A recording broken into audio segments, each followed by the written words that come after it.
எல்லாருக்கும் நிரந்தரமான வீடு இருக்கணும். ஒவ்வொரு வீட்டுக்கும் ஒரு மோட்டார் சைக்கிள் வாகனம் உறுதியா இருக்கணும். காரும் தான் லட்சியம். அதுக்கான வசதி வாய்ப்பை உருவாக்குற அளவுக்கு பொருளாதார வளர்ச்சிக்கு வழியை உண்டாக்கணும். ஒவ்வொரு வீட்டுல இருக்கிற ஒவ்வொருத்தரும் மினிமம் டிகிரி படிச்சிருக்கணும். ஒவ்வொரு வீட்லயும் குறைந்தபட்சம் ஒருத்தருக்கு நிரந்தர வருமானம் கிடைக்கணும். அதுக்கான வேலை வாய்ப்பை உருவாக்கணும். அதுக்கு தகுந்த மாதிரி கல்வியில பாடத்திட்டத்துல சீர்திருத்தம் செய்யணும். அதெல்லாம் யாருன்னா கட்டி தர முடியுமா? ஏதோ ஒரு வாயில வந்து சொல்லி விடுறாரு. எத்தனை பேருக்கு வீடு கட்டி தருவாரு? ஏன்பா ஏதோ செய்யறதா சொல்லுங்கப்பா. அதே போல ஒவ்வொரு குடும்பத்துக்கும் பைக்கு தருவாரு, வேலை வாங்கி தருவாரு. இன்னும் அரசியல்னா என்னன்னே தெரியாது, இப்போதான் ஆரம்பிக்கிறாரு. இதுக்குள்ள எல்லாமே குத்துருவாரா? சாத்தியம் இல்லாத விஷயங்க மாதிரி நான் என் மனசுல படுது. அவ்வளவுதான். நடைமுறைக்கு வராது. அது கொடுக்க முடியாது அவரால். ஒன்றும் இல்லை, அது ஒரு கண் துடைப்பு மாதிரி.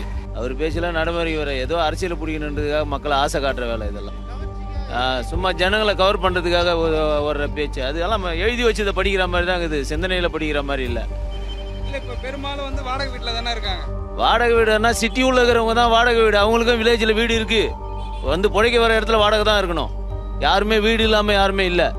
கம்பல்சரி வீடு இருக்கு. அப்போ 4 வீடு 5 வீடு இருந்தால் ஒரு வீடு கொடுத்துட்டு மீதி பிடிங்குவாரா?